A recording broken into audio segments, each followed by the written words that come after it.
Bonjour à toutes et à tous, et on continue avec la nouvelle version de Lazier Pro et une toute nouvelle version test que je suis en train d'essayer.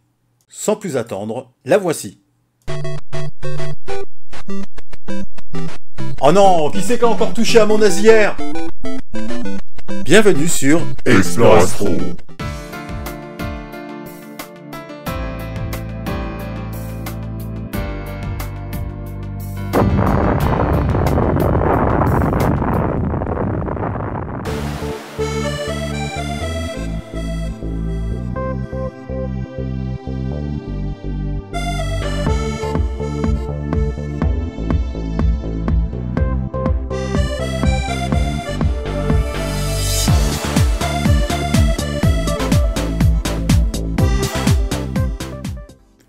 Alors, comme je vous ai montré dans les épisodes précédents, nous venons de faire le Polar Align. On imagine qu'on a déjà fait la calibration du guidage. On va aller chercher un astre en particulier, M81, le parfait exemple pour pouvoir faire un mode plan. Tout simplement parce que les deux galaxies M81 et M82 sont à proximité. Et si on veut avoir les deux galaxies dans le même champ, il va falloir centrer. Évidemment en fonction de la focale de votre instrument. Donc là, j'ai ordonné à la monture d'aller sur M81, et on va voir la fenêtre apparaître, comme d'habitude. Lazier va effectuer une première photo, un plat de sol, il va recentrer et refaire une autre photo de façon à centrer beaucoup plus précisément. Voilà, et M81 qui vient d'être centré, on clique sur le centre de l'image, on voit M81 ici, M82 ici. Pour le savoir, on fait Tools, Annotate. Je clique sur le centre de l'image complète apparaît. Vous voyez qu'on a M81 au milieu et M82 en bas à gauche. Là, dans le champ, on a la possibilité de mettre les deux galaxies. Donc ce qu'on va faire, c'est qu'on va imaginer que le centre va se trouver ici. Donc on reste appuyé quelques secondes. Nous avons Go Here qui apparaît ici. On appuie dessus. Et Lazier va recentrer automatiquement à l'endroit où on a cliqué Go Here, de façon à voir M81 en haut à droite de l'image et M82 en bas à gauche. Après on va le vérifier, donc là il a recentré, il refait une petite photo de quelques secondes, je refais Tools, je refais Annotate, et regardez, comme par magie, nous avons M81 qui se trouve là, M82 qui se trouve là. Voilà, une fois qu'on a ça, on rappuie ici dans le menu Preview. Normalement, on atterrit sur Favorite. Sinon, vous l'avez ici dans les catégories Favorites. On va faire Additionner. On fait Use Current Position of Mount. Décidément, quelle maîtrise de l'anglais. Vous cliquez dessus, vous avez les coordonnées ERA, coordonnées DEC. On va faire Essai. OK. Et j'ai Essai qui apparaît ici, en bas. Voilà, donc on laisse comme ça pour l'instant, on revient en arrière. Alors faites attention quand on va faire le mode plan, ou même un mode autorun d'ailleurs. Faites d'abord, si vous choisissez de faire du L, et vous avez un focuseur comme moi j'ai la chance d'avoir, faites d'abord l'autofocus avant, si vous shootez sur du L, parce que Lazier va considérer qu'on a déjà fait l'autofocuseur sur le L. Donc il va pas le refaire automatiquement. Alors je me suis déjà fait avoir, donc je vous dis ça, parce qu'après on se retrouve avec des grosses étoiles ou des petites étoiles. Par contre, si vous allez shooter sur du RVB par exemple, ou SHO, même si vous êtes sur L, c'est pas gênant, Lazier en mode plan va refaire automatiquement la mise au point sur chaque filtre. Donc ensuite, on va sur, on reclique sur Preview, on va sur mode plan. On clique sur les trois traits ici. Alors moi j'avais déjà enregistré au préalable. Sinon vous appuyez à nouveau sur les trois traits ici. Et par exemple vous pouvez additionner un mode plan. Lui donner un nom. On va faire Essai Laurent. Vous vérifiez que Star Guiding est bien enclenché. C'est-à-dire que lorsqu'on va enclencher le mode plan, le guidage va se lancer automatiquement.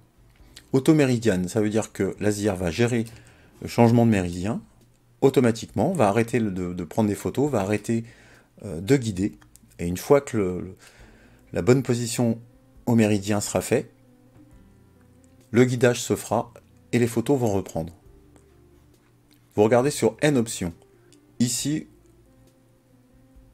quand le mode plan sera terminé, vous avez pris plusieurs astres par exemple, vous avez fait un mode LRVB par exemple, l'ASIR va couper automatiquement le refroidissement de la caméra. Donc ça évite que si au petit matin il commence à faire chaud, la caméra peine pour rien puisque ça arrête de shooter. Go to Home Position, pardon. S'il est coché, ça veut dire que votre monture va automatiquement se remettre dans la position que vous avez choisie dès le départ. Alors moi je m'en sers pas, EF Back to Zero Position. Ça sert à remettre exactement la position de l'EAF au départ avant de faire la mise au point. Donc moi je m'en sers pas. Shutdown ASIR, ça veut dire que vous pouvez couper l'ASIR également quand le mode plan sera fini. Alors moi personnellement je le fais pas aussi parce que comme j'ai des pare-buées sur la lunette, et puis qu'au petit matin il y a souvent de la rosée, le problème c'est que je me retrouve souvent avec de la rosée sur les lentilles de la lunette, donc c'est un petit peu gênant.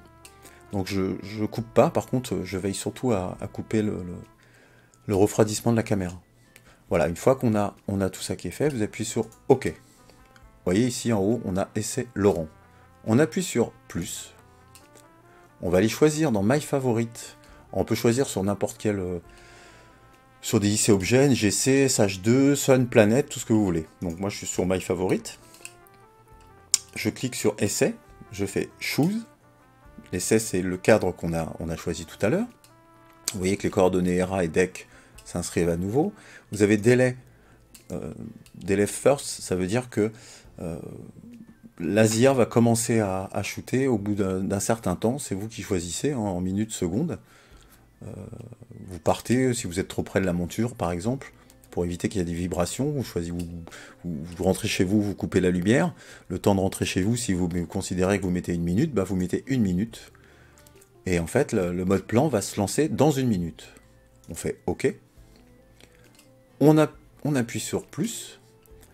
Ici, on a Create New Sequence. Donc là, on choisit Light, comme je disais tout à l'heure, donc le L. Bon, j'ai fait l'autofocus sur le L au préalable. Admettons que j'ai choisi 3 secondes. Allez, je vais en faire 20, sachant que là, en ce moment, vu la période, on peut plus shooter on peut shooter jusqu'à 4 heures. Après, ça devient compliqué, étant donné que le soleil se lève à peine 1 heure après. Donc là, par exemple, je vais faire 20, OK. Ici, on rajoute plus. Je vais faire du R. 20 photos, OK, 300 secondes. Vous voyez, ici, vous avez la courbe qui indique, à partir de 30, là, ça devient compliqué, on ne pourra plus shooter.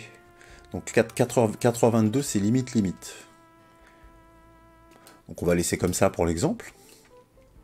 Sinon, vous pouvez diminuer le nombre de pauses, ce qui va avoir forcément une incidence sur la durée d'exposition. Vous revenez en arrière. Vous revenez à nouveau en arrière. Vous vérifiez qu'ici c'est bien coché. On revient en arrière. On n'oublie pas d'appuyer sur guide, juste pour mettre la fenêtre en apparence. Mais on ne va pas faire nous-mêmes le guidage, ça va se faire tout seul. On appuie ici sur enregistrement. Vous avez exactement les données dont on a parlé tout à l'heure, Star Guiding, Auto-Meridian Flip, le refroidissement de la caméra, la position de la monture qui va se remettre à la position initiale. Et puis moi, je vous l'ai dit, comme tout à l'heure, je ne fais pas arrêter l'ASIR tant que j'ai mes anti-buées qui fonctionnent, mes résistances. Donc j'appuie sur Start, et vous allez voir que là, on a looping, tout va se faire tout seul. Le multistar va se mettre en route. Ça n'empêche pas de cliquer 2 fois sur la fenêtre pour voir ce qui se passe. Bon là, j'ai pas bien réglé, c'était pour l'exemple. J'ai pas fait d'ajustement correctement, on va avoir un très mauvais guidage normalement. Bon, vous voyez, il considère que le guidage est bon. Il a commencé ici à droite à lancer mes 300 secondes de photos. Vous voyez qu'en tout, dans mon essai, j'ai 40 photos qui vont se faire. Voilà, ça c'était pour la première méthode. Évidemment, on ne va pas le faire. Je stoppe l'acquisition, pause, j'arrête le guidage, stop.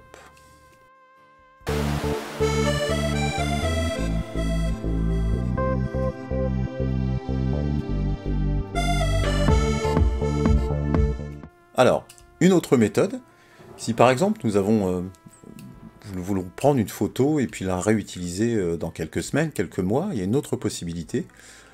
Vous allez dans Preview, vous voyez là, on est resté sur la photo de tout à l'heure. On va prendre une photo, allez, d'une dizaine de secondes. Il faut qu'il y ait un maximum d'étoiles quand même présentes, de façon à... On va faire un plat de sauve tout à l'heure, on va l'utiliser pour aller rechercher par rapport à une photo existante. Donc je fais une photo de 10 secondes environ. On va laisser la montée d'histogramme ici en automatique.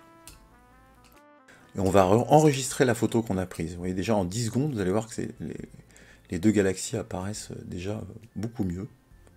Rien qu'en 10 secondes. Ça commence déjà à prendre forme. Imaginez en 300 ou 600 secondes. Vous voyez, si je fais Reset ici, évidemment, c'est une image linéaire. À chaque fois qu'on enregistre, quel que soit le mode, que ce soit là en Preview, en mode ici plan ou autorun, vous aurez forcément une photo linéaire. C'est-à-dire qu'il n'y aura pas de montée d'histogramme. C'est pour ça qu'ici, on le fait automatiquement. C'est exactement le même principe qu'un traitement logiciel. Donc on fait auto, sauf que là on va enregistrer cette photo en preview qu'on peut stocker quelque part et la ressortir des semaines ou des mois après. Vous utilisez en bas à droite, là, ici, l'enregistrement. Ça veut dire que là il a enregistré ma photo, saved.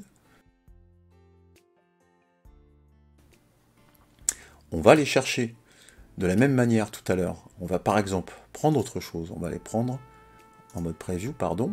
Preview, on va aller chercher M82. On va centrer M82, on va faire l'essai. Alors si 10 secondes ça suffit pas, il faut faire des essais. 10 secondes, ça peut être 20 secondes, 30 secondes, il faut qu'il y ait quand même un maximum d'étoiles de façon à ce que l'ASIAR puisse faire un plat de sol et venir se recentrer exactement là où vous avez placé votre image au préalable. Voilà, donc on a M82 ici au centre, vous voyez, faites annotate. Vous avez M82 au centre. Et là, je vais aller chercher mon image de tout à l'heure. Il suffit simplement d'aller ici taper sur cette clé, la clé USB, là où vous avez enregistré votre photo au préalable. Vous cliquez sur la clé, vous allez dans Image Management, vous allez dans Preview, ça aurait fait enregistrer des photos dans Preview, j'en avais déjà mis, vous voyez. Essai. Je clique 2 fois. Et vous voyez, c'est mon image de tout à l'heure. Et là, je vais faire Go. Goto. Il a fait ce que l'on appelle de l'astrométrie. J'appuie sur Goto. Et là, vous allez voir que la monture va se replacer exactement là où je l'ai laissé. D'où l'intérêt, déjà, de faire à la limite un enregistrement d'une image preview, de façon à la réutiliser pour bien plus tard. Ou le lendemain, si vous faites plusieurs couches. Ça ne fonctionnera malheureusement quasiment jamais sur des photos en pose longue, en mode plan ou autorun, par exemple. Donc vous voyez, ça y est, ça a bien recadré exactement comme je l'avais laissé tout à l'heure. Et après, on n'a plus à nouveau qu'à faire un mode plan, ou bien autorun, ou même le live staking, et vous refaites la même chose que tout à l'heure. Évidemment, il vous faudra placer l'inclinaison de votre caméra comme l'image d'origine. Pour cela, vous pourrez prendre une photo, réincliner votre caméra, et ainsi de suite, jusqu'à obtenir l'inclinaison idéale. Sauf si vous n'avez pas touché à votre setup, ou tout comme moi, faire une marque avec un scotch entre votre caméra ou appareil photo et votre télescope. Pour pouvoir faire des mosaïques, vous avez un site qui est fabuleux qui s'appelle Telescopius. Je vous mettrai le lien en description, ça va vraiment vous aider. J'espère que cet épisode vous aura été utile. N'hésitez pas à laisser des commentaires, j'ai peut-être oublié quelque chose. Quand on est dedans, on s'en rend pas toujours compte. Et surtout, n'oubliez pas d'aller vers l'infini